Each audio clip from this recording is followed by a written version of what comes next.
there's a scene in When Harry Met Sally that says that men and women can't be friends because sex is always going to get in the way.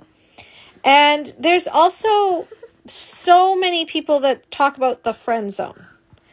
Well, I have some thoughts around that because, for a very long time, I was under the impression that there was just no way that I'd get to have that awesome friendship with men unless they happened to be my brother or cousin or otherwise could not sleep with me. Because even though I love men so much, they're so awesome, I was always afraid that they were going to want to sleep with me. And, now I've kind of released all that because I've got some pretty attractive male friends that a lot of people are like, I don't understand why you don't just date this one. But I've really learned a lot. And one of the things I've learned is that everyone you come into contact with is either the one or practice for the one. And I am standing for my true love. I recognize that I can't go anywhere else. So for me to go and mess around with somebody else's soulmate just because I'm lonely doesn't feel right to me. So instead, what I do is I just stand for my male friends and their happiness, and I just love them so much. And one of my absolute favorite things to do is to see where they're absolutely magnificent, because I know that if I enjoy the company of my friends and I can see where they're brilliant, that their soulmate is going to be able to see that even more than I can. So you're supposed to fall in love with a person that is the most extraordinary person you've ever met. And I learned this from my mentor, Annie Lala, who is just like the cartographer of love. Like, she really has this mapped out. And I truly believe that that's the case. Like, you fall in love with the most extraordinary person you ever met. Why would you settle for less? Because then you're always going to be trying to change them into something that they're not. And that's not love. That's not love. Love is seeing someone saying, I see you as the most magnificent, extraordinary person. I know you are even better than you are right now, but you're also perfect just the way you are. And I can love you into your greatness. And they're a trampoline for your dreams and a sanctuary for your heart.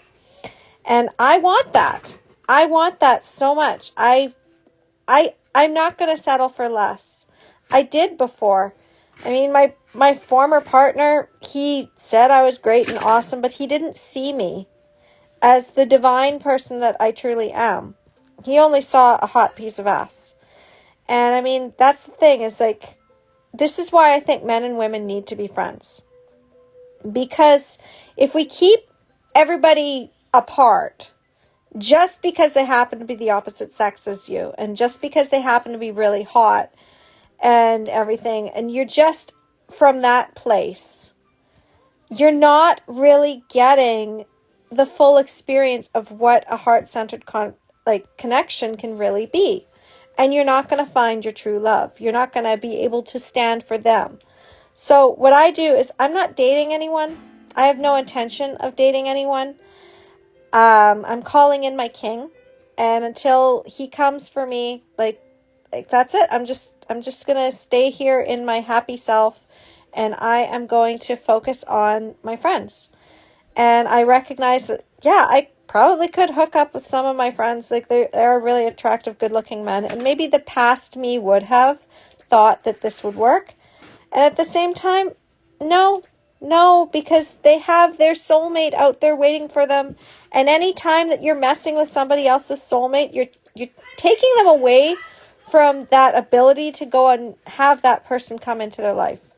So by randomly dating somebody just because you're lonely, it just keeps you away from your soulmate longer. And that's what I noticed when I was leaving my partner too, is I was like, you know what, this is ridiculous. My soulmate is out there for me. And the longer I stay in this relationship where I'm unhappy, the longer I'm doing him a disservice, I'm doing me a disservice, I'm doing my partner a disservice by clinging on to him, because he's got to find his soulmate.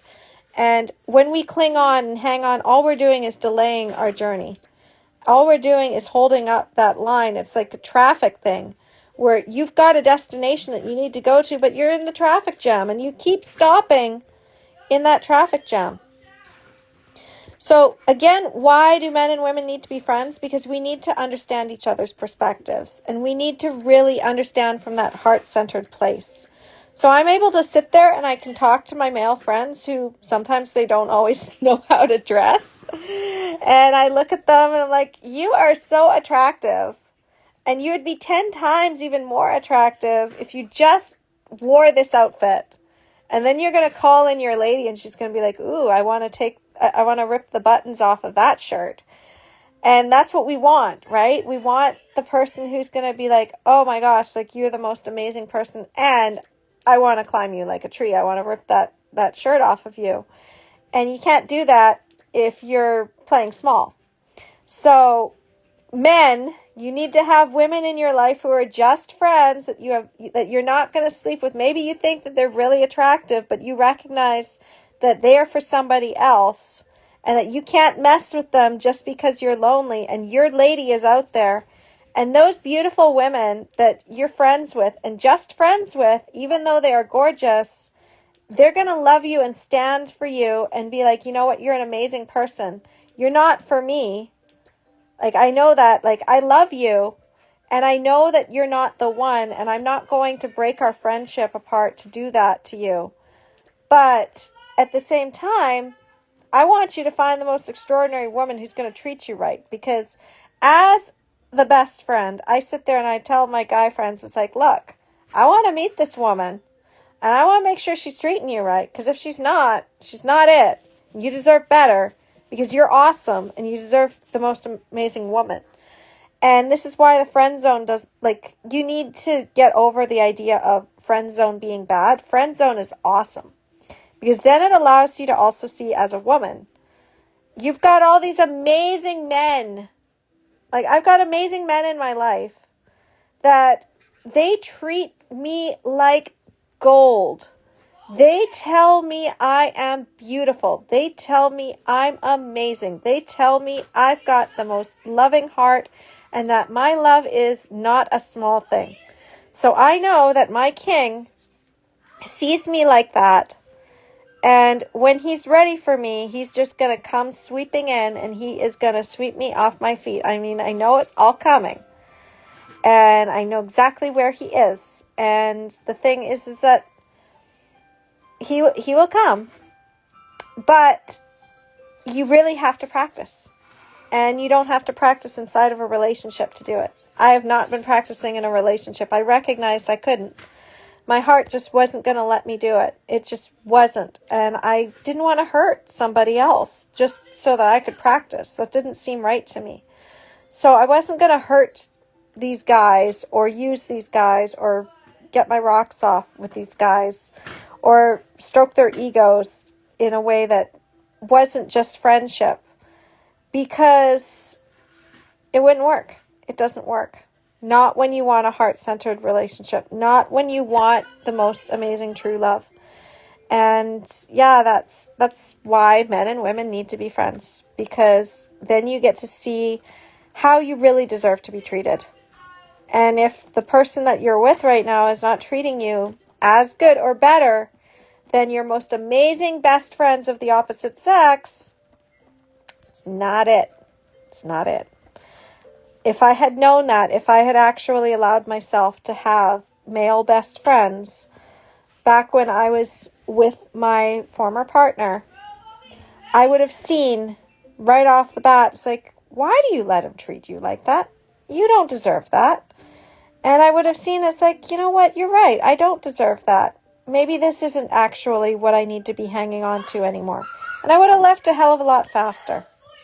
So that's really what I wanted to share with you today is just, you really need to stop messing with other people's soulmates. You need to recognize that having best friends of the opposite sex is actually, it allows you to be your most full and authentic self. It allows you to have that expression. And hey, maybe one of those best friends turns out to be your soulmate. But you're never going to know if you're afraid to be friends with them because you find them so attractive and so amazing. I mean, who knows? Maybe they feel the same way. You're never going to know if you just hide. So stop hiding.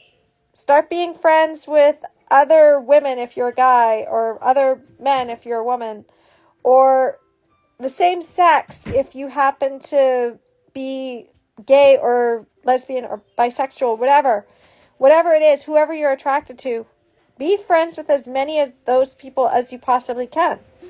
Don't be afraid of being best friends with the attractive person in your life who you really just have that deep connection with, and you're just friends, and you've got somebody amazing in your life already, because the right person is not going to get jealous of that. They're going to actually be like, you know what? You be friends with that person, because they're going to take one look at you when you're being an idiot, and they're going to call you out on it, and you're going to come back to me and you're going to be like, yeah, you know what? You were right. My friend just told me this, and I now understand it from the perspective of man or perspective of a woman, and you're right, because you can't see past your own perspective. Wisdom comes from multiple perspectives, and that comes in more than just same-sex bodies. That also comes in the opposite. So you've got to have the opposites in your life. And I have so many. I've got my awesome stepbrothers. I've got my awesome best friends. And then you have children, and you have to also teach them boundaries and everything too. So then when you have children, having a friend who happens to be a dad and you're a mom, you can also share that perspective as well, because there's that different shared way of rearing kids. And it all, like, some of my guy friends, they don't have kids, and I'm like, oh dude, when you have kids, like, I can tell you right now, it's amazing, and it starts to inspire them, and then they move towards their partners, and then they end up having awesome families. And I just love shining light on people. I really do. It's one of my favorite things to do, and I really love interacting with the divine masculine now. It's just, I don't know why I was so afraid of it before. I really, when you really come from that heart-centered place, life just gets more awesome. Anyway, thanks for coming to my little soapbox TED Talk thing, and I'm gonna go and enjoy the rest of my day. And if you're boiling in the heat right now, solidarity. I am boiling, and I'm gonna go and take a nap. I want to Bye. boil in.